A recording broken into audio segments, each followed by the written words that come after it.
guys, happy Sunday.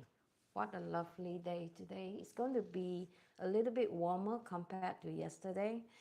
So I thought I'm going to just hop on live for a while to share with you guys what are the fun things you can do after 55.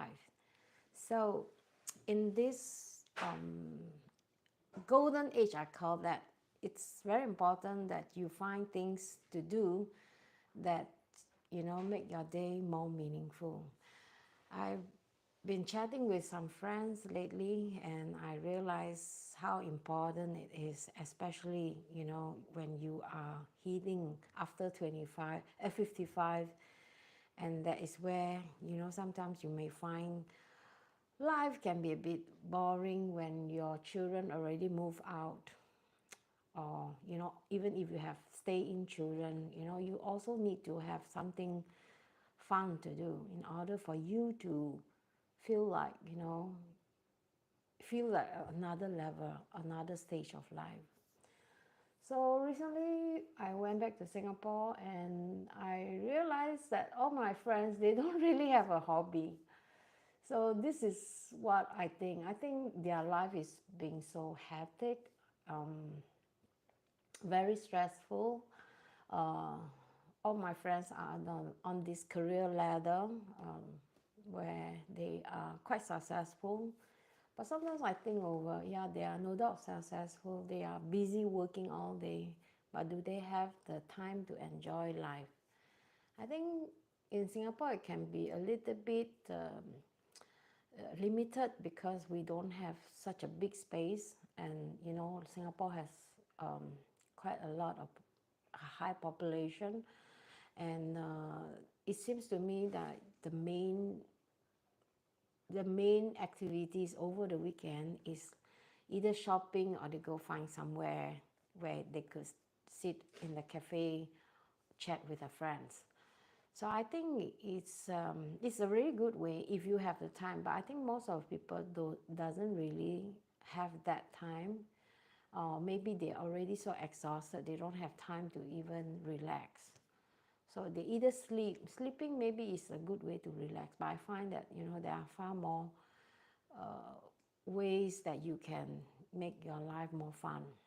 So for me, I suggest, especially for those of you who are from Singapore, is actually there are a lot of places where you could get in touch with the nature and feel relaxed. And I recently read about this topic about, I do not know whether you have heard, forest bathing. It's not that you go to the forest and bathe, okay? It's not that. You don't have forest in Singapore. And all you need is just to go to any park or any like a small park or area where you can have a few trees. And okay, I know maybe these ones may sound a bit crazy for some Singaporean, uh, because for me, when I was when I moved here, I was coping with a lot of issue, mental and also homesick. So the only way that I found uh, that is helping me is being in the forest. And at first I didn't understand that because it's not the kind of black magic thing, but it's really hard to describe. That when I am sad or when I am depressed, I go to the forest and I just take a long walk, or sometimes just looking and the environment and appreciating the nature. So by that, it is enough for you to like release all your stress, and that helps me a lot. And every time I go back, I come to the forest, and I maybe spending just 15-20 minutes there just picking a few berries and go home. I felt really, really good, and I didn't understand what that was. So recently I found out from this theory, and then I did some searching, and I found out that this forest bathing kind of therapy where you just need to go to the forest and hug a tree. And I know maybe you guys are thinking, oh my God, this must be a nutcase. Somebody, if I were to be in Singapore and if I haven't been in Sweden doing that, I would probably think that this fella is nutcase, right? But listen to me, I think this is really helping.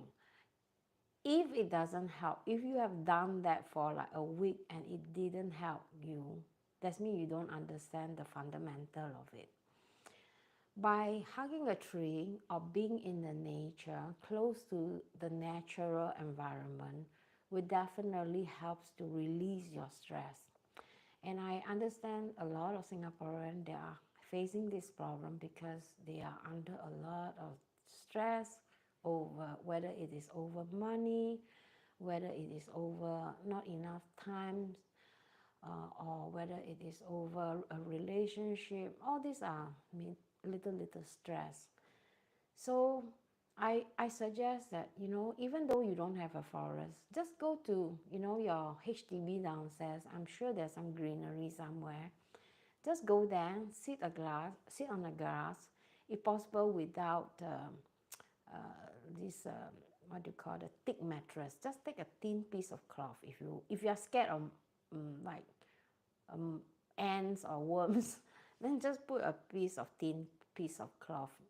Make sure you have the connection with the earth, because I think that is where the magic happens, where you are connected to the nature, where you feel, even though there may be sound around you from the traffic or people just passing by, but with you connecting with the nature on the ground, you will feel a lot of different. You feel like, even though if it's very noisy, you will still feel the peace. It is because your soul is connected to the earth. And I don't know how to explain it, but the scientists have found out that, when we are in connection with our nature and the surrounding, whether it is the smell of the grass, the smell of the tree, and it will help to heal you somehow, mentally, physically, on a long term. And if you do this long enough, or enough, and you don't really need a lot of hours to be there, just spend around 10 minutes, 15 minutes, and just be in the presence of nature. I can guarantee you that you will see a lot of difference after 1 week. You will feel more calm, and you will feel like, hey, how come I never even tried this? How come, and I hope you thank me for that, because I think that is going to help you for sure. And you are going to think, it is not that so much of the process. It is your present in your own space, in your own time, finding time to take care of yourself and your soul. I think that is really, really important. A lot of people, they don't understand this until they do it like 3 times, 4 times, and then they suddenly realize, hey, I'm spending time on myself, taking care of myself and my soul. And this is where you start to realize that, how important is our environment, how important is nature. So I think that is one thing that you can do, is by first of all relax. And when you are relaxed, you have time, if possible, try to do something like, going for a short walks after, the connection with the nature. Just go for a short walk. It can be just 10 minutes, 15 minutes, and then come back to your home and just relax. Take a cup of hot tea or cold tea, and just sit down and, if possible, just, feel relaxed. And then maybe if you can, go inside your room, take a short nap. I think that would be very helpful. For me, I think this is a really fun way to, like, half an hour to recharge yourself and to feel your presence of your own soul. And with the help of the nature, it will always that it will charge you somehow, And after 7 days, let me know, okay, if you try this. Let me know in the comment whether this is helping you. And another fun thing that I think you should do is that when your children already move out, or if you have more fun time alone, if you have more time alone, try to get a hobby. Like I notice in Singapore, very seldom people have hobby. In their mind, hobby is like, oh, I have to do craft. I'm not interested in that, right? So no, it's not that. Fun time can be something like, maybe go for cycling, or maybe, uh, discover some things that, on the YouTube, like, hey, this thing is very interesting, oh, I like that, and then go into some research, or find ways to, do this fun stuff. It can be, not only cooking, baking, but it can be something like, like, oh, how to start a small community, like if you are interested in like playing kite, you can always start a kite community.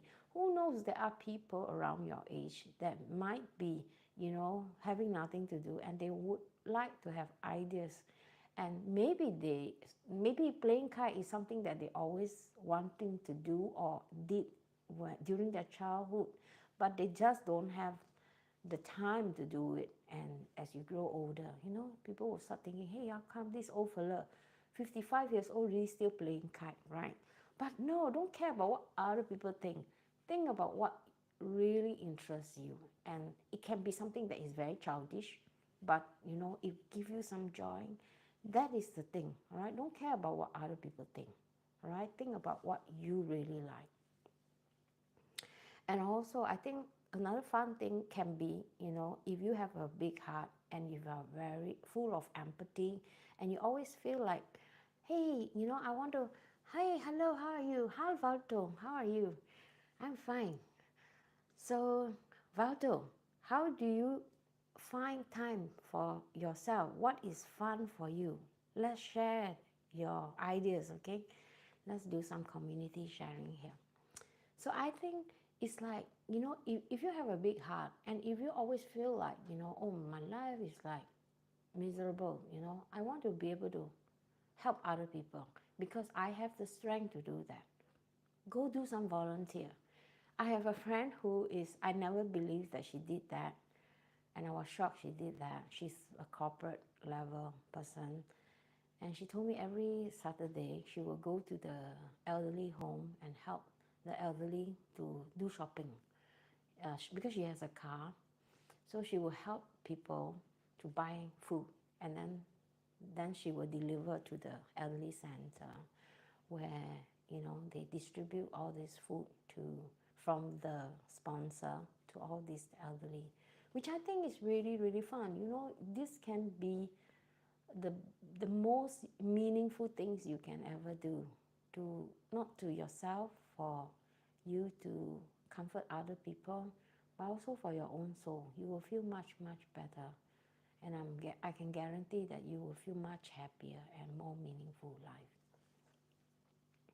So for me, I'm not just targeting at Singaporean people who are facing a lot of stress issue, and they don't really know how to cope with it. And maybe because time management also, because I notice all people are, oh, I'm very busy all the time.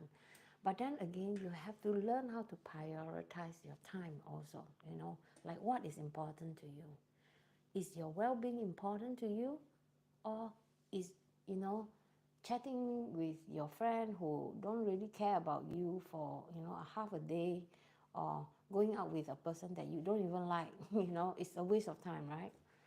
So I think after 55,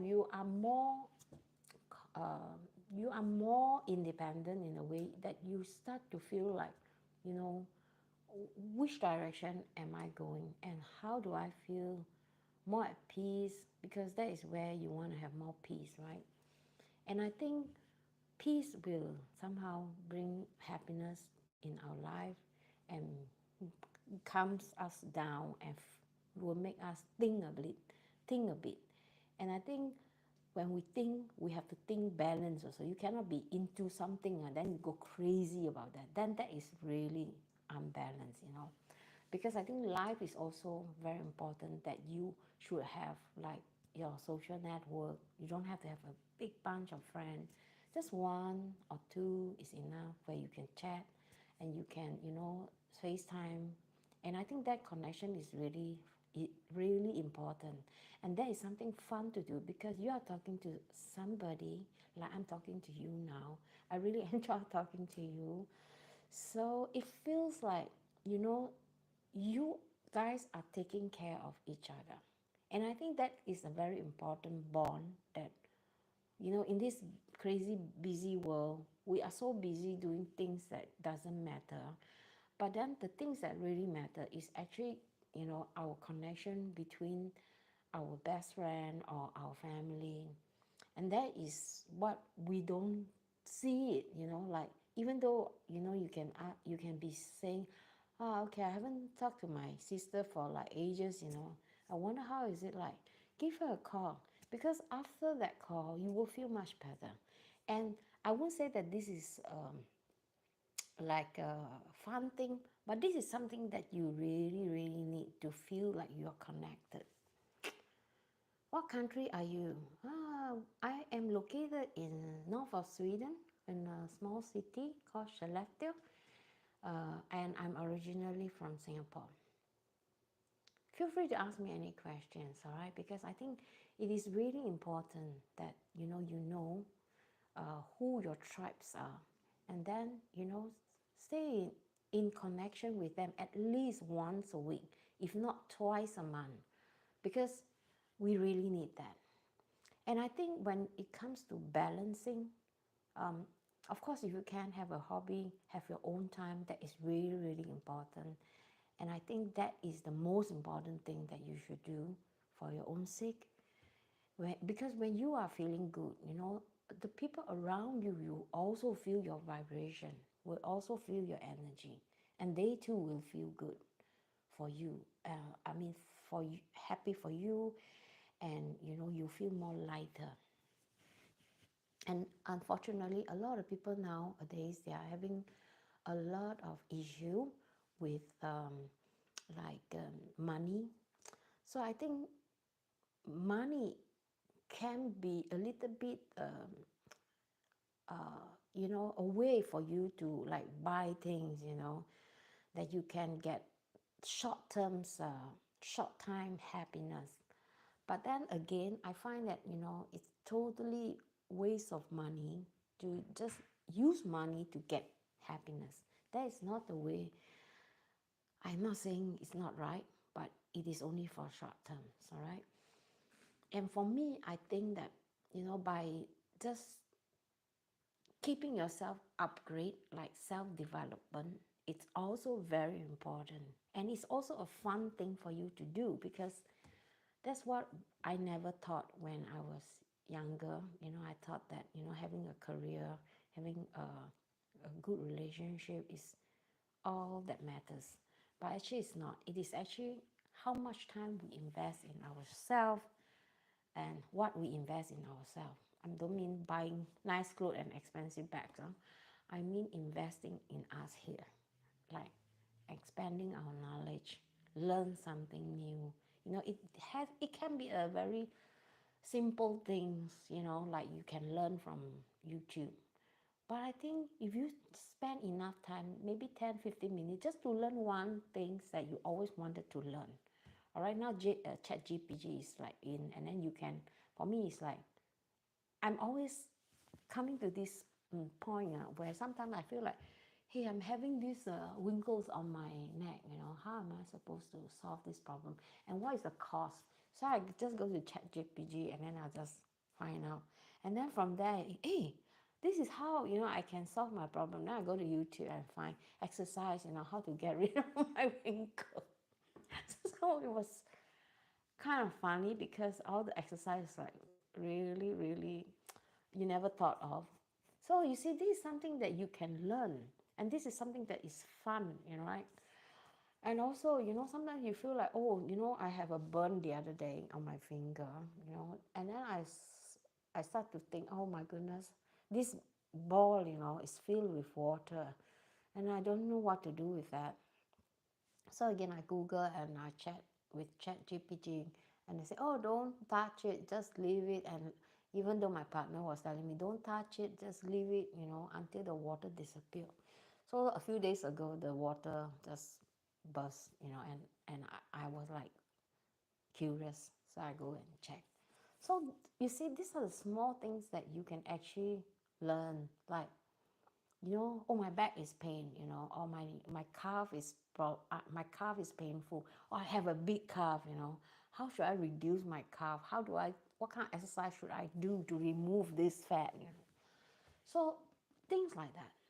It can be, it did not have to be like a whole day to do a research. With ChatGPT, you can find out the instant, like a few seconds, and then from there you move on.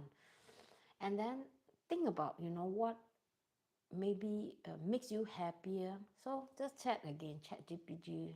What can I do? Of course, we give ChatGPT a very detailed information about what makes you who you are and why this is important for you.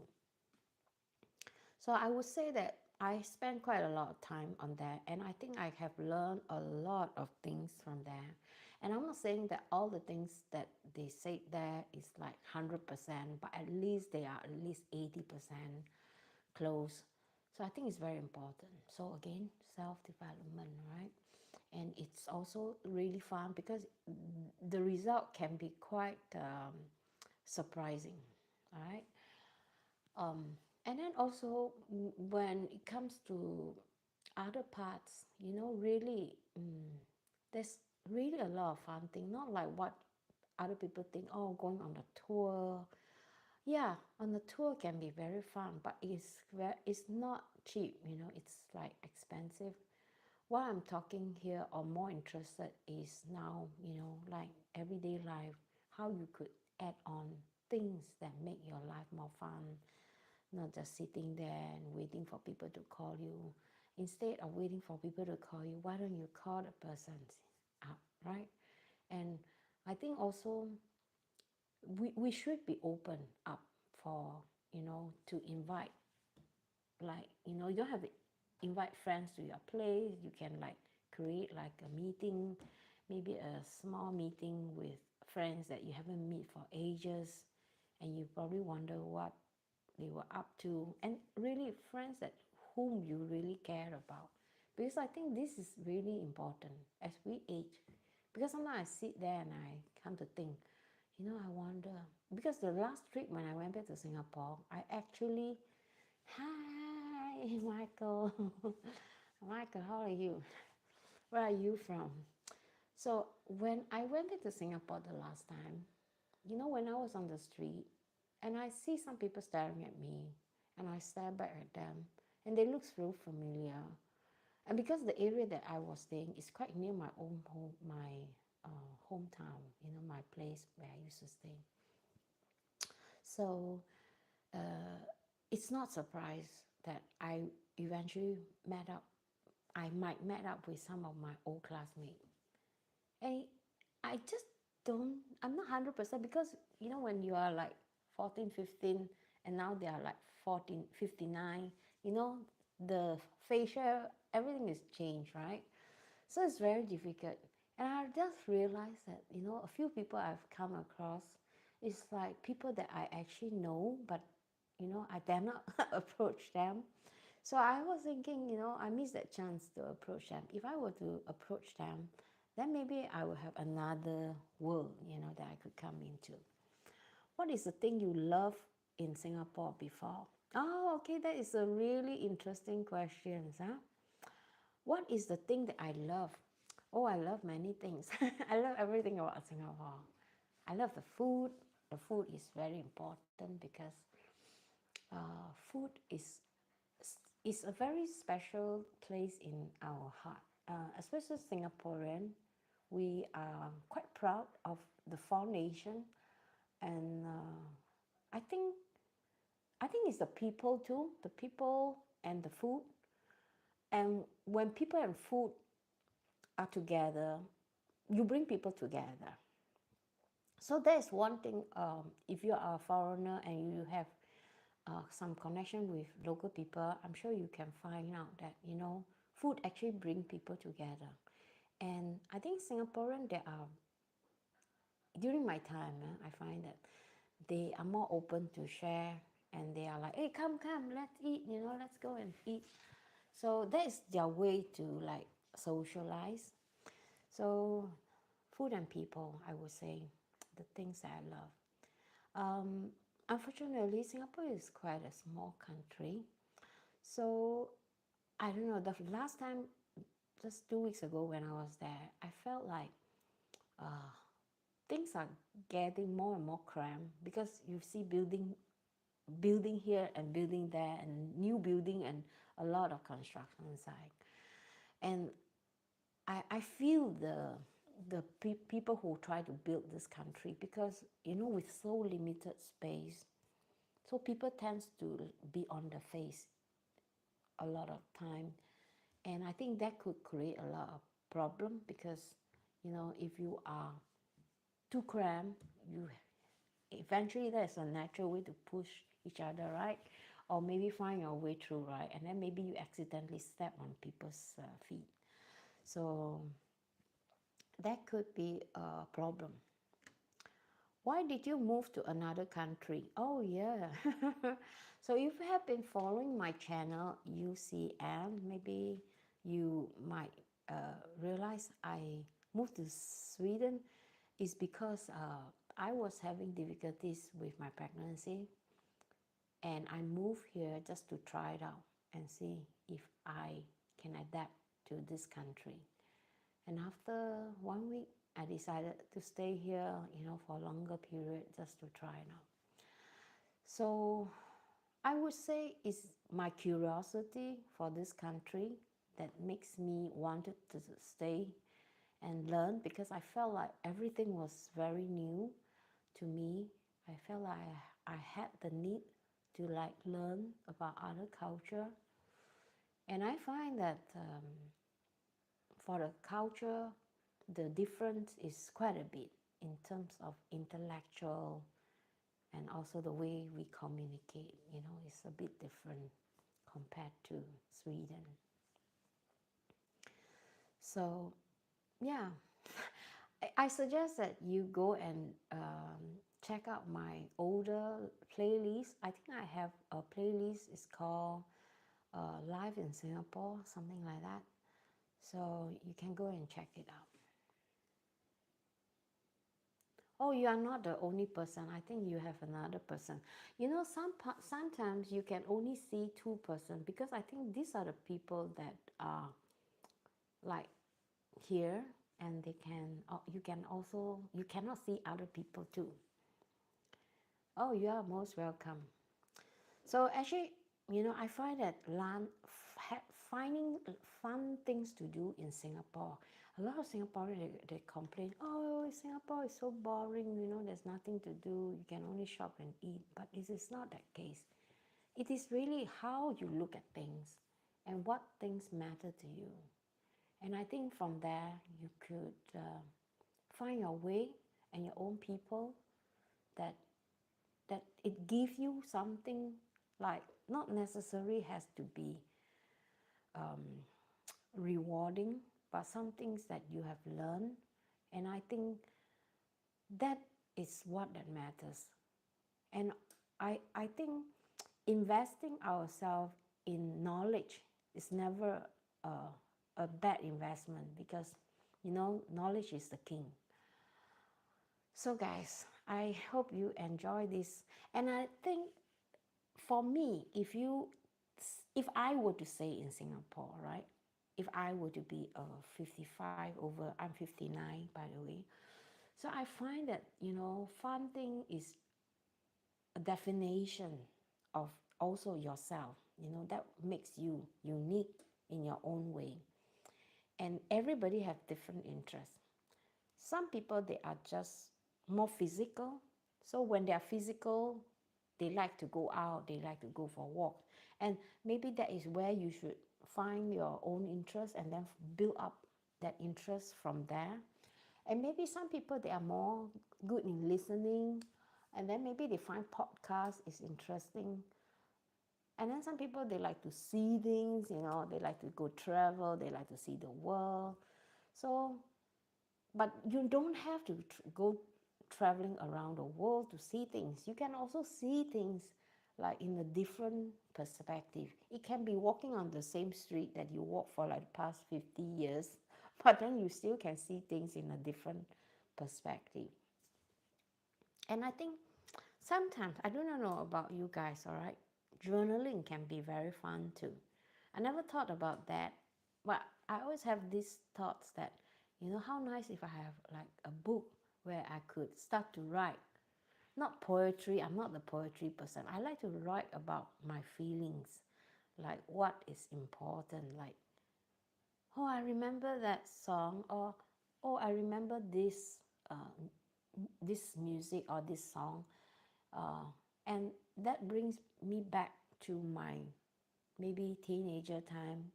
Like yesterday when we were at my daughter's place, and she has this very fun board game, like where you could listen to music from different century, and then from there, you get so many memories. So music can be something that is good for people who like to listen. So, and that also would give you back, whether is it bad or good memory. I hope it's a good memory. So from there, you might want to work your days back, and maybe you will come to a point where I say, oh my God, life is beautiful. How come I never thought about that? How come I never heard about, I never pay attention on the lyrics of this song? And maybe this song will also, lift you up and bring you into another level of enjoyment, right? So I think music can be somewhere to start if you're a good listener. And also, senses. If you have a good sense, you like to eat, right? So maybe, why not start an eating club, right, with your best friend or with your family and say, hey, let's do this once a month, let's go and, go and find some cheap place. We go and research on some cheap place, and then let's go there and eat together and have a fun day together, just chatting away, right? So you don't really need to spend a lot of time and effort, because it's really depending on your own interests.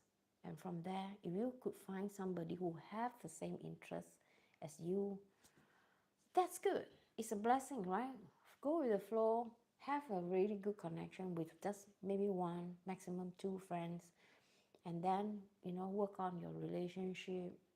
Try to be more helpful, more thoughtful, and I think that will lead you to a more meaningful second, not the last stage, but towards the last stage of your life, that you feel contented, satisfied, and happy, hopefully.